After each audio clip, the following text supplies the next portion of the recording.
We went into this knowing that I had CF and knowing that the possibility of having kids was never a very good possibility of never being there. And we went different routes. We went to foster care, and then we came across this and just decided to try it and see what happened. And when the possibility was there, it became more of a possibility. It got exciting, but it didn't really hit home until Emma was born. That it really changed how you look at everything. It's completely changed how you look at everything. Emma is our oldest, so she's bubbly and a people person and just a lover of all things and all people. And then Molly is just humorous and funny, and I don't know, she just does anything to get a laugh or a giggle, and loves her sister so much, and Emma loves Molly so much. They're best friends. They're like so different. They're just polar opposites, but they work so well together, don't they? They play so well together. It's so neat. We were headed, to the beach, and we had dropped my dogs off to my parents' house for them to watch. Yeah, it was my dad, and was like, tell her, I told my mom, was like, tell them what we saw on the news last night, and told us this whole story about how someone had shared embryo adoption. And I was like, well, that's great. We're not interested in that. And so they were like, oh yeah, it was a neat story. And I was like, okay. And so for this 8, 9, 10 hour trip, I don't know how long we were driving, we just started watching all the videos on NEDC, all the videos on the news, all the videos on their site, on YouTube. July or August that I came home and we were standing in the kitchen, and I looked at Benji and I was like, I can't quit thinking about it. I can't get it out of my head. I can't get it out of my heart. And I was like, I think we need to do it.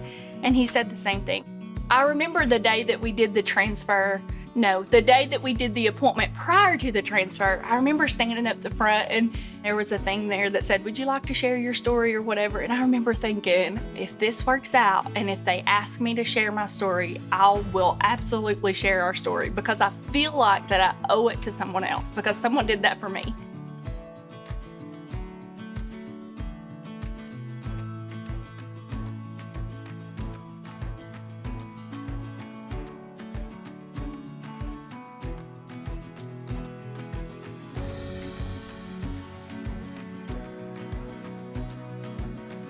We still talk about it. Like, it's just so wild that this is our lives. And so, like, international news, like, it's a big deal to so many people, but for us, the big deal was that we had a newborn, not once but twice. And so that was like, we remember that time more than we remember anything, more than like all the interviews and everything. We were elated to share. We had a baby and we didn't think we ever would. Like, it was just, I don't know. That's what I remember about it. Emma, the first interview in the morning, we realized that Emma did not sleep at all that night. So we were just wore out. We were so exhausted. And then it was just a long day in general, the first day. A lot of interviews and a lot of people that didn't know that we had adopted an embryo that were calling us, I didn't know you did that. And then, I don't know, it was a sweet time. Like, we look back on it and we enjoyed being able to share that with people.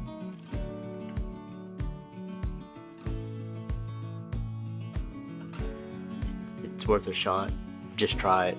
I mean, that's what it boiled down to for us. We just had to shooting in the dark. We just had to try it and see what happened. Because we were literally, like she said, we were all in on adoption and ready to go with it, but it just wasn't working out. For us, like, looking back on it, we prayed a lot about it, and just because something is uncomfortable and different doesn't mean it's bad. It can be so good. And to say that we were uncomfortable is like an understatement. Like, we were like, this is crazy. We don't know anyone that has done this. So when he says shooting in the dark, that's what he means. Like, it just seems so far-fetched.